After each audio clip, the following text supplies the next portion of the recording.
INXS started making music in the late 70s, playing 1,000 gigs in 1,000 bars in 1,000 different places all over their native Australia. By the mid-1980s, the band had made a name for themselves in America and beyond, and with the release of their 6th album called Kick, they became bona fide superstars, and their lead singer, Michael Hutchence, became a sex god par excellence. Well, now they've got a 10th album out. It's called Elegantly Wasted, and in some respects, for INXS, it's a return to their musical roots. Let's go in and meet the band. Okay, boys, let's start with studio album number 10, Elegantly Wasted. Yes. How much was Elegantly Wasted like anything INXS might have done, say, in the early 80s as opposed to the early 90s, certainly in terms of the approach to the recording? Well, I don't know, actually. In some ways, it's pretty similar to some of the earlier albums we made, by definition, the fact that it was made very quickly, which means it was, I suppose, cheap. But for different reasons, we made it. Made the first ones that way and this way. Sure, yeah. You know, the main thing, I guess, is just keeping the attitude on the record in a way, and just, you know, Andrew and I, when we wrote the album, we spent about 9 months writing it, I think, all up, and, you know, just casually, which I don't think we've ever done, really, you know. Not since we were kids, probably, yeah. Even. Just decided we were in the garage together. Take some of the pressure off it, you know. Sometimes I think, especially with the nature of the business, you tend to think you have to overdo it all. And we worked so fast a lot of the time that we were capturing things, and then we wouldn't fool with them too much. We'd say, well, that's just what it is. Mm. And I think that's good, and separates a lot of what we were doing, actually, which is, I think, it's very different in some ways to what we've been doing, say, 7 years ago. Yeah. Where we were really, you know... Tour albums. Video. In construction of the music, we'd be pulling things apart.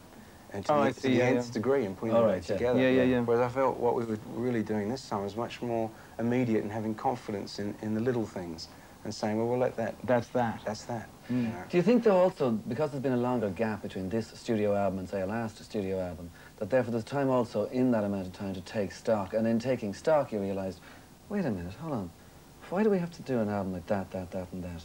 Why do we have to have expectations? Why do we have to have pressure? Why can't we just do it? Yeah, pretty much, yeah. Oh, sorry, that's the question, right? Oh. Yeah, you have. That's good. Thank you. Yeah, no, that's true. I mean, in fact, that's what happens, is you kind of, with a bit of time, you kind of realise, in some ways, you get a bit of perspective on all your previous work, and you can get back some distance from it and sort of say, well, you know, that was good and that was good, and let's put a bit more of that on the album, but, you know, keep it fresh, you know. Do you think even musically that in just a period, say, between about 87 and 90, 87 and 92, that you were just too busy being INXS and what other people maybe expected INXS to be because of the great success of Kick, and you went, why can't we just be musicians? I don't know. I think we've always sort of basically been whatever we are at the time, but I think it's more that you don't get the time to just like we said just then, you know, just the time to reflect and the time to, I mean, to actually just call each other and go, oh, do you want to get together this weekend? Becomes an incredible luxury, and there you are in the middle of, you know, music, it's freedom, man, and all that, and actually it's not. It's a wolf in sheep's clothing, you know. You actually get, the main problem is that you get onto this train, and the juggernaut takes off, and off you go, and like you were saying, 87, you know, Kick went off, and then it was like, wow, back to studio, and around it goes it went for a while. An album every 18 months, I think. There on after, till this one. And what about the idea of just being you guys yourselves? There's no producer this time around. Yes, there was a producer, but it was Bruce Fairbairn and then Tom Lord-Alge. Was he there from like beginning to end? Like? No, he was there. He was there actually for the band bit. Right. You know, and he's great because we needed somebody who could, you know, there's not many guys around these days that actually know how to deal with bands, and he's very experienced with that, and he was good. You know, he's the first guy who's ever told me to put the coffee cup down. Right, yeah. Go in the studio. Right. Yes, Mr. Fairbairn.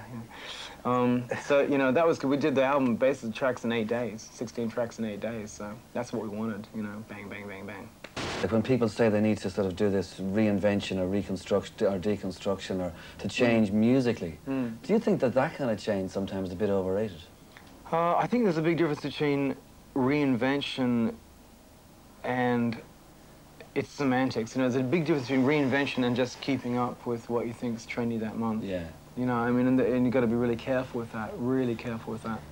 Well, I mean, the more now you are, the more then you'll be. That's right. And also, you've got to have, you know, to a certain degree, you've got to also know what the difference is between who you are and what your music is and what's changing in the world, and how relevant that is, you know. That's a very difficult area to get into. It's a trade-off. Yeah, that's right, because you can't not have faith in yourself. You have to say, we think we're good at this particular style of music, and then you just have faith in that. Yeah, I think but be aware of where that sits in the way the world's changing in its music. I think it's a genre thing, you know. If you have your own, we kind of helped pioneer the hybrid thing, you know, that kind of take a bit from, you know, whatever's in the fridge, let's make dinner with it, you know. And we're sort of proud of that. And there's a few other bands that did. Chili Peppers did it, that sort of rock and funk, and they're a more extreme version of it, or a different version of it. And so for us, we've been able to, you know, in some ways we've got to be responsible to our own little niche, and at the same time we weren't always interested in moving ahead or keeping it fresh. So it's a weird balancing act with us when we get it right. Well, you know the old cliche of paying your dues, and the British one is going up the M1 in the transit van with the guitar in the back, and Eric Clapton did it, and millions of others who are famous now didn't, and they never toured, and they never played live, and they can still sell millions of records now. Isn't that terrible compared to the real way of doing it?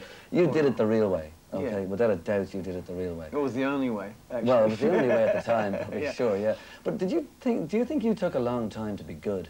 Do you think you were pretty lousy, maybe, at the front? Yeah, I thought we were pretty crap. Well, I was saying that a lot of people around now, the way they do it, they get one shot at it, is my point. Yeah, well, that's the thing. There's no... Well, I don't think that's good, though. I think it's terrible. It's terrible. It must be so... It's terrifying for a young band because it's so make or break, and there's not enough time. They don't say, well, you know, these guys, they've got some talent there, just needs to sort of be nourished, you know, and let them roll out over a few albums, and then there's the Holy Grail at the end, you know.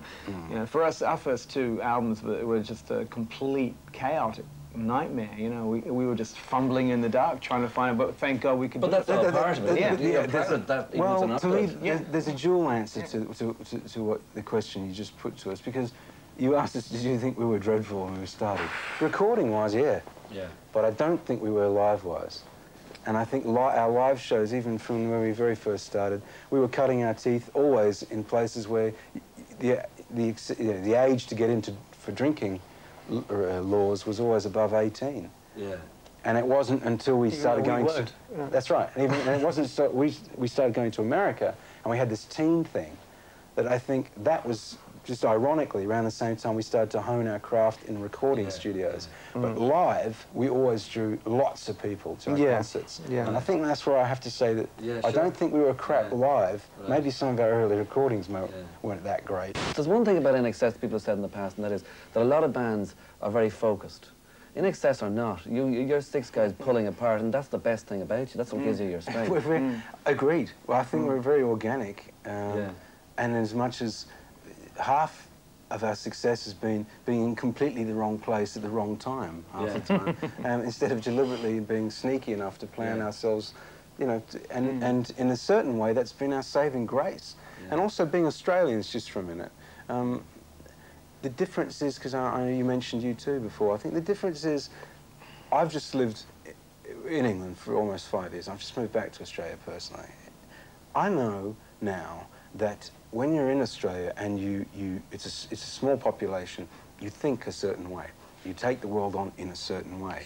When you're living here and you're part, because let's face it, England, and well, Europe in particular, Europe and North America are whatever is the focus, the greater focus of the music business. If you come from anywhere outside that domain, you don't see it the same way. It's a separate reality. It's a separate reality completely. And positioning yourself to always be hip in the right place at the right time, I tell you, it's virtually impossible because you're doing it from a different social, cultural angle. And that, in some ways, has been really good for us because we've wandered around, sometimes at the right time. You sort of don't care. That's right. But to a certain degree, it's also helped our longevity as a group because I don't know why. I can't even explain it. It's been organic.